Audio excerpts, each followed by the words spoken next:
नाजरीन कहते हैं, सुनता जा शर्माता जा। पाकिस्तान में जुल्म की दास्तानें, जीने का हक छीन लिया गया। एक दूसरे के मजहब के ऊपर अटैक करते हैं, उनकी जायदादों पे अटैक करते हैं, गिरजे जला देते हैं, मस्जिदों के मीनार शहीद कर देते हैं, कब्रिस्तानों में भी जाके कब्रों की बेहुरमती कर देते हैं। ये है हमारे पाकिस्तानी एक इस्लामी मुआशरा कहने वाला। मैं चलता हूँ सरदार खिजर महमूद साहब के पास। वो कल मुझे गाहे बगाहे रिपोर्ट तो देते रहे, लेकिन कल प्रोग्राम नहीं कर सके हम। तो उनके पास बहुत सारी अंदर की मालूमात हैं, क्योंकि ये जो बुनियादी इंसानी हकूक हैं उनके ऊपर बात करते हैं और कमीशन के मेंबर भी हैं। जी अस्सलाम वालेकुम। जी वालेकुम सलाम रहमतुल्लाहि व बरकातुहू। इस बड़े सानहे पे क्या कहना चाहते हैं? पूरी दुनिया में इसको कंडेम किया जा रहा है और पाकिस्तान क्या कहना चाहिए, बताइएगा अंदर की खबर, फिर उसके ऊपर देखिए, तबसरा दो करें। तीन बातें मैं और करता चलूं इस सानिया से आने से। हम्म, ये सानिया एक नहीं है। अच्छा। ये पाकिस्तान के अंदर मजहबी अकलीतों के साथ दुनिया के माज़ूर मुल्कों में जिनमें आप बैठे हुए हैं, वहाँ लफ्ज अकलियत गाली समझी जाती है जी। और बदतरीन लफ्ज समझ जाता है। जी। लेकिन बदकिस्मती से हमें पाकिस्तान की जब बात करते हैं तो हमें लफ्ज अकलियत इस्तेमाल करना पड़ता है और तकलीफ भी होती है। जी। लेकिन पाकिस्तान में जो अकलीतें या मजहबी डिफरेंसेस वाले हैं, यकीन रखें उनकी हालत उस तरह की है जिस तरह एक मुर्गी का डरबा होता है और वो मुर्गी फरोश जो है वो एक दफा हाथ डालता है तो एक को पकड़ लेता है, दूसरी दफा हाथ डालता है। इससे ज्यादा उनकी अकलीतों की या मजहबी डिफरेंसेस वालों की हालत नहीं है। गली गली जो है वो पागल इंसानियत दुश्मन, माशरे के दुश्मन, इस्लाम के दुश्मन, उस मुल्क के दुश्मन, उस मुल्क की तरक्की के दुश्मन, उस मुल्क के अमन के दुश्मन जो है वो खुले फिर रहे हैं और उनको सिर्फ अपनी इस फसाद में उनकी रोजी रोटी है। जी। मैं इस पूरे जो जो तौहीन रसालत का जो इल्जाम लगा, मैं उससे पहले उस कानून पे बात करूं। 295 एक कानून है कि किसी भी मजहब के रूहानी पेशवा के खिलाफ अगर बात करेंगे तो उस पे उसके खिलाफ 295 लगेगी। इसकी 3 साल सजा हुआ करती थी और ये कानून पास हुआ 1930 में। और उसके बाद से लेके हिंदुस्तान भी रहा, बांग्लादेश भी आपके साथ रहा। आपका 84 तक 7 केस रजिस्टर्ड हुए, 7 केस पूरे संबंध में। और बड़ा बड़ा एक बैलेंस केस है, बैलेंस कानून है कि आप किसी के साथ अपने को छोड़ो ना, दूसरे का छेड़ो ना, किसी के रूहानी पेशवा को बुरा मत कहो। और वही जो इस्लाम की एन तालीमात बिल्कुल उसका कानून था। जब जनरल ज़िया जब वापस आए तो उन्होंने आके ब्लास्फेमी वाला कानून बनाया। उसके बाद उस पर फिर सजा जो ये मजे की बात है, ये बिल जो पेश किया था, निसार आपा नाम था इनका, ये एहसन इकबाल की। अभी 2 साल पहले एहसन इकबाल ही खुद इसी कानून के नजर हुआ, उसको गोली मार गया लबैक का बंदा। और आपको मालूम है कि आज वो उसका क्लेम भी है कि गोली मेरी जिसका मंदिर है। ये कानून बना, उसके बाद उसकी सजा मौत कर दी गई। कानून पे किसी को इतराज नहीं है कि जो जब नबी पाक की तौहीन करेगा, कुरान की तौहीन करेगा, बिल्कुल उसको सजा मिलना चाहिए और इस पे किसी को कोई दो बातें हो ही नहीं सकती हैं। लेकिन ये है कि तौहीन रसालत की तशरीह क्या है, किसी ने आज तक करना गवारा नहीं किया है। और कुरान की जो है वो अगर कहीं तौहीन होती है तो उसको कभी डीपली इन्वेस्टिगेट नहीं होता है। और 90% से ज्यादा केसेस जो है आज तक जो है वो यही है कि पता है चला कि जाती दुश्मनी पे, जाती औलाद पे, किसी मफाद के लिए, जायदाद के कब्जे के लिए ये केस किए गए हैं। मैं बीइंग एक लॉ तालिब इल्म, मैं बहुत सारे केसेस में रहा भी हूँ, उनकी पैरवी करने का मुझे शर्फ हासिल हुआ है।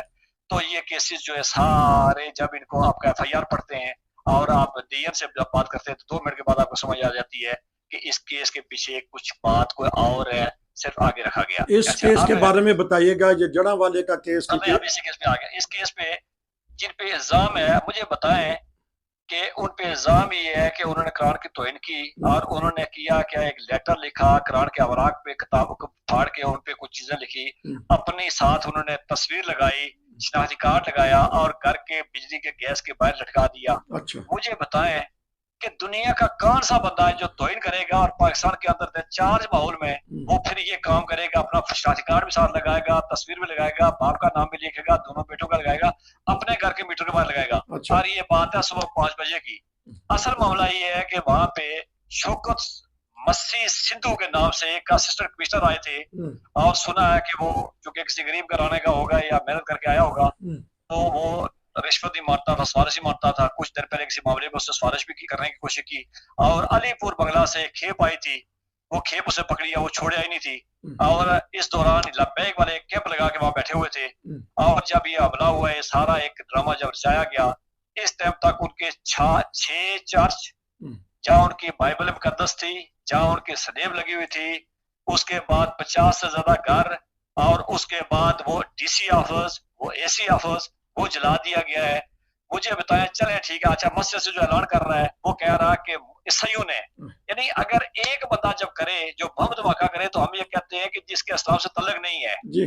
जब हमारा को करे तो हम कहते हैं जी एक इंडिविजुअल का है। तो मुझे बताया अगर फर्ज किया हम उसको सच मान लेते हैं, बादी उसको मान लेते हैं कि वो एक बंदे ने किया, 3 बंदों ने किया था या पूरी मिल्लत इस्लामी उसने ईसाइयत ने किया था? ईसाइयत भी तो पूरी कौम है, पाकिस्तान की सबसे बड़ी अकलियत है या कम्युनिटी है, उन्होंने लगाया। उसके बाद फिर लब्बैक वाले नारे मारते रहे, आग जलाते रहे, और साथ साथ यूट्यूब पे इतनी दीदा दिलेरी से, इतनी बेशर्मी, बेहयाई और अपनी अंदर की घटियापन से वो ऐलान करते रहे कि इस पे ईसाई आग लगा रहे हैं। वो खुदा के बदे नारे तुम लगा रहे हो, आग तुम लगा रहे हो, लूट तुम रहे हो। और पुलिस का किरदार ये था कि पुलिस जो पंजाब की पुलिस, अभी मैं एक अभी कुर्बानी गुजरी यार एमटीआर कम्युनिटी के खिलाफ यही पुलिस जो है ये घरों में घुस के ये फ्रिजों से गोश्त करती रही है उनके, और इनको घरों में बांधे हुए बकरों की जो है वो स्मेल आ जाती थी, ये दौड़ के चढ़ते रहे। तो ये पुलिस 24 घंटे तक पूरा जड़ा वाला जलता रहा है, लब्बैक का कैंप लगा रहा है। ये मामला की नजर में थे। मुझे बताया कि वो आईजी का रिस्पॉन्स क्या था और उसने वो क्या कारनामा अंजाम दिया है। और जो पुलिस जब पहुंची है तो उसने कहा उन गरीब ईसाइयों को, ये मजबूर लोग हैं, बेबस लोग हैं, पाकिस्तान की पिछड़ी हुई कम्युनिटी है। और मैंने पहले की बात की थी, इनके साथ तरीकाकार है, सरकारी तौर पर तरीकाकार एक पॉलिसी के तौर पर रखा गया है कि इनकी कम्युनिटी शांति नगर हो या वो जहानाबाद हो या वो ये इलाका हो, इनके साथ किया जाता है। हर 3-4 साल के बाद इनको आग लगाई जाती है और इनको पीछे धकेला जाता है, इसलिए कि आपको अपने सफाई करवाने के लिए आपको कमजोर 3 तबके की जरूरत है, और ये आपको यहीं से मिल सकते हैं। अगर ये पढ़ गए, इनके पास रोजगार आ गया, इनके पास तालीम आ गई, ये कहीं आगे निकल गए, तो यकीनन वो कमिश्नर वाला मामला था।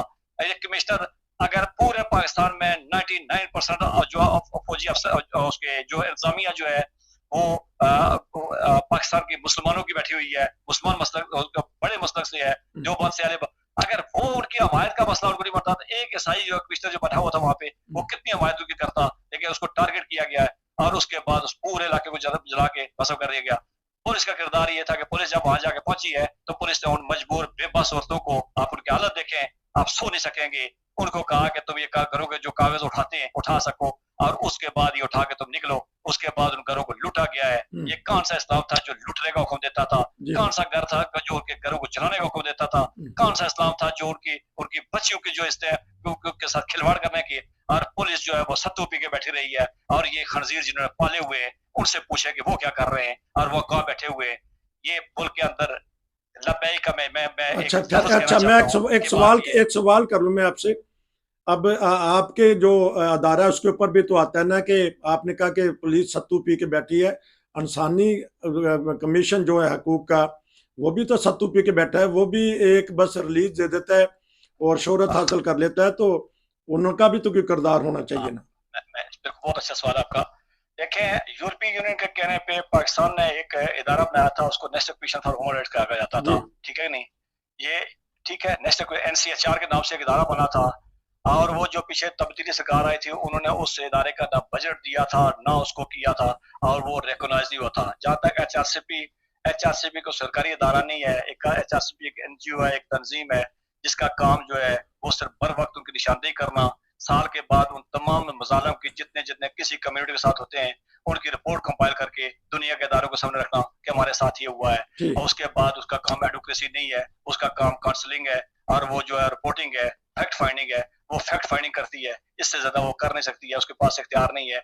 इख्तियार उन इदारों के पास है जो अवाम के टैक्स से पलते हैं, और इख्तियार उन अवाम के पास है जिनको ये कौम अपना पेट पाल के कब करती है, और वो फिर अगर ना करें तो HRCP जैसे इदारों के पास जिनका ना इख्तियार है, जिनको ना सरोकार है, ना जिनकी इसको जिम्मेदारी है, वो एक बैठ के उनका एक अपना काम है वो करते हैं। और वो मेरे हर मैं हर इदारे का नाकद आने के बावजूद मैं समझता हूँ कि HRCP ने बर वक्त, कल भी कहा, HRCP बर वक्त निशानदेही करती है, HRCP बर वक्त इनको बताती है कि यह जगह पे आने लगा है, लेकिन ये आपके कान नहीं धरते हैं। और ये बैठे, मैंने कहा ना कि उनको जिनको कुर्बानी के गोश्त नजर आ रहा था, उनको ये चलाओ गया क्यों नजर आ रहा था, और 24 घंटे के बाद वहाँ उनको कितनी उनकी मदद की गई। उनको कहा गया तो सामान उठा के जो कागज उठा के भागना है भाग जाओ। कच्ची आबादी में कितने कागजात होते हैं, और सारा मामला क्या है। अच्छा, तो मीडिया चंद जो उनसे एंकर पर्सन है बोले हैं, जो बड़े बड़े एंकर हैं वो भी डरते हैं, पता नहीं किसी मसलत के तहत या उन्होंने कोई ओहदा लेना है सरकारी सतह पे।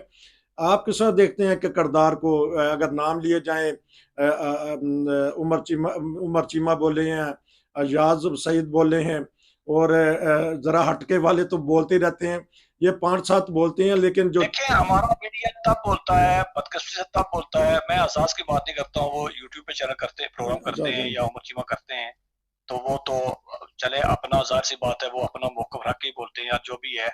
लेकिन उसके बावजूद जो नेशनल मीडिया है या मेन स्ट्रीम मीडिया है, वो तब बोलता है जब एक बात गले से उबल के बाहर आती है और वो अंदर रहने के काबिल, जब इंडियन चैनल बोलने शुरू करते हैं, इंटरनेट मीडिया बोलना उनकी मजबूरी बनती है तब बोलते हैं। वरना ये बैठा के उनसे पूछें, कोई बंदा साथ वो कह रहे हैं मुबैना इल्जाम जो है तौहीन रसालत का, वो उससे पूछें कि ये सवाल कोई क्यों नहीं खड़ा कर रहा है कि वो जो उन्होंने लिखा क्या ऐसा हो सकता था, क्या ऐसा फैक्चुअली हो सकता था कि एक बंदा अपना नाम भी लिखता, शनाख्ती कार्ड भी लगाता। और उसके बाद आप बदकिस्मती ये है कि आज मैं अभी थोड़ी देर पहले फुटेज देख रहा था कि फैसलाबाद की पुलिस के पहले भी मैं 3-4 मामलात में वहाँ के सीपीओ और आरपीओ की बयान सुन चुका हूँ कि वो समझता था कि उनके अंदर खत्म रजवी से बड़ा कुछ चीज को आबाद है। तो आज भी तो वो साथ वो उलमा को साथ बैठा के वो खदा के बंदो, तुम आज भी गाय के पेशाब के साथ यार बीमारी का इलाज करने के चक्कर में बैठे हुए हो। मुझे बताओ कि आग लगाने वाले भी थे, जलाने वाले भी थे, अभी ये साथ बैठे हुए कौन से बचाना है किसको बचाना है, उनको साथ बैठ के प्रयास कर रहे हैं।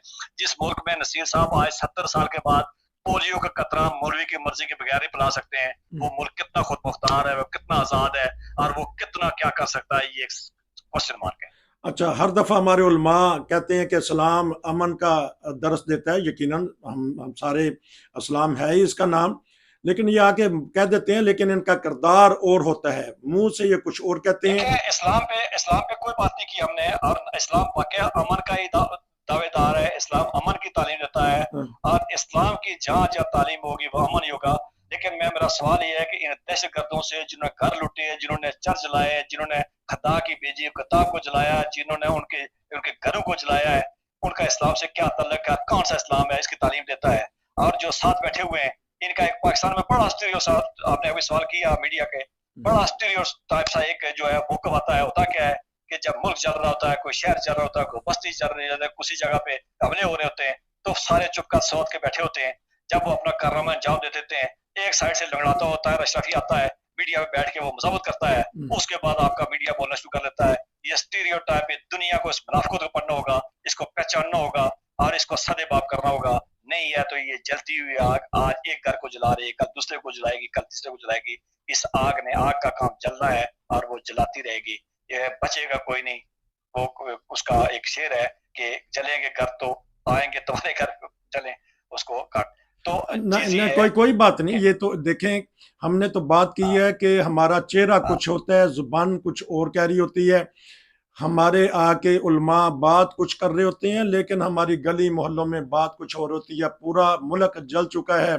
सरदार खिजर महमूद साहब बड़े दर्द दिल से बात कर रहे थे कि अगर मुल्क को बचाना है तो मुनाफिकत को ख़त्म करना होगा, जो इस्लाम दीन है अमन का। दुनिया को ग्लोबल दुनिया विलेज में आप बैठे हुए हैं, दुनिया के साथ दुनिया आपको पैसे देती है, दुनिया के निज़ाम पे आप चलते हैं, दुनिया आपके अस्पताल चलाती है, दुनिया आपके स्कूल चलाती है, दुनिया आपके तालीमी इदारे चलाती है, दुनिया आपको सड़कों के पैसे देती है, दुनिया आपको सोशल जो है वो डेवलपमेंट के पैसा देती है।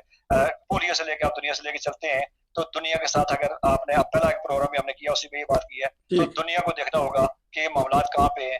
एक कम्युनिटी है, उनके मुल्क जो है, ईसाई मुल्क जो है, उन्हीं मुल्कों के अवतार में पलने वाले हैं। अगर वहाँ उनके चंद घराने हैं, चंद लाख लोग रहते हैं, तो उनका हक है। और पाकिस्तान किसी के बाप की जागीर नहीं है, पाकिस्तान सबके रहने वालों के लिए बना था और कमजोर लोगों के लिए बना था। लेकिन बदकिस्मती से वहाँ इस्लाम को और कमजोर लोगों को जो नुकसान हुआ, इतना शायद दुनिया में किसी जगह भी नहीं हुआ। किसी जगह नुकसान नहीं हुआ, सिर्फ मजहब के नाम पर पाकिस्तान में खून की नदियां बहाई जा रही हैं। इस्लाम तो है ही अमन का दरस देने वाला मजहब। ये थे हमारे सरदार खिजर महमूद साहब। बाज़ दफ़ा जज्बात में आके बात कह देते हैं, लेकिन बात दिल की करते हैं, और दिल की बात जो सी दिल पे लगनी चाहिए। आपका बहुत शुक्रिया। नसीर को इजाज़त दीजिए। अस्सलाम वालेकुम।